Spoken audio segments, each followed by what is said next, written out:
Bonjour à toutes et à tous. Aujourd'hui, on s'attaque à un sujet qui est un vrai casse-tête pour beaucoup d'Israéliens qui partent vivre à l'étranger ou qui en reviennent. Je parle bien sûr de la gestion du statut auprès du Bitoa Leumi.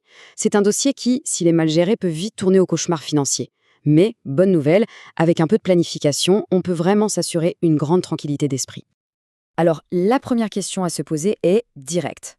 Que l'on prépare une expatriation ou un retour en Israël, est-ce qu'on sait exactement où on en est avec la sécurité sociale israélienne? C'est une question absolument cruciale, parce que l'ignorance dans ce domaine peut coûter très très cher. Ok, alors rentrons dans le vif du sujet. Il faut savoir que la plupart des problèmes viennent de deux mythes, deux idées reçues très répandues et qui sont particulièrement dangereuses. Elles conduisent à des erreurs qui peuvent avoir des conséquences vraiment désastreuses sur le long terme. Le plus grand mythe, c'est de croire qu'on peut gérer sa situation de façon passive. Ça se manifeste de deux manières. Premièrement, penser qu'en payant la cotisation minimale, on est en règle. C'est faux. Deuxièmement, croire que le Bitoa Leumi finira par couper les ponts automatiquement après un certain temps. Ça n'arrive quasiment jamais. Comme on le voit ici, la réalité, c'est qu'il faut être proactif. Ce qu'il faut bien comprendre, ici, c'est la gravité de la chose. Payer ces fameux 203 shekels, ce n'est pas juste une petite formalité. En fait, c'est une déclaration officielle qui dit « je n'ai pas de revenus ». Donc, si on travaille à l'étranger, ce n'est pas du tout une astuce, c'est une fausse déclaration purement et simplement aux yeux de l'administration. Et cette négligence, qu'elle soit volontaire ou non, elle a un prix.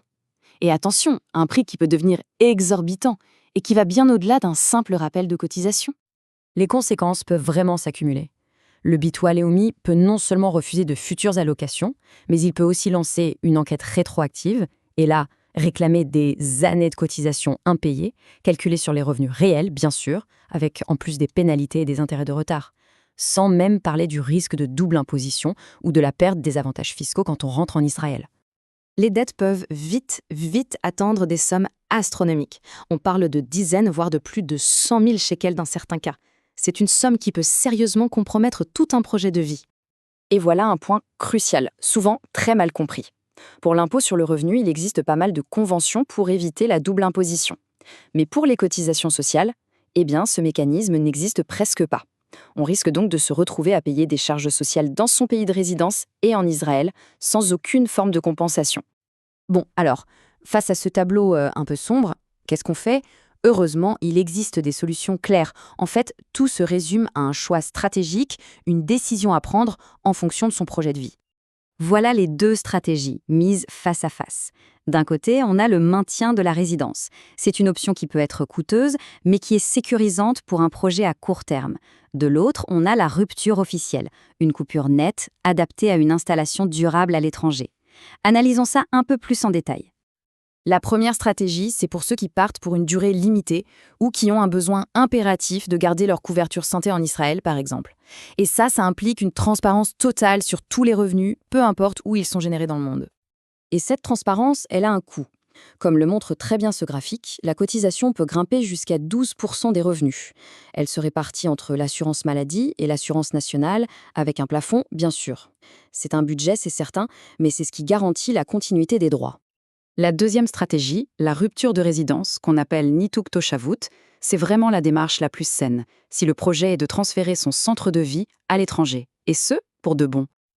Mais attention, encore une fois, ce n'est pas automatique. Il faut en faire la demande officielle, remplir un questionnaire, et surtout, il faut fournir des preuves solides qu'on coupe bien les liens avec Israël, vente d'une voiture, clôture de compte, contrat de travail à l'étranger, bref, c'est une démarche active et très documentée.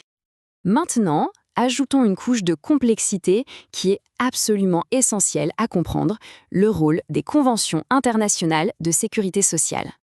Alors Israël a signé des accords avec plusieurs pays, principalement en Europe, mais aussi le Canada ou plus récemment l'Argentine et l'Uruguay.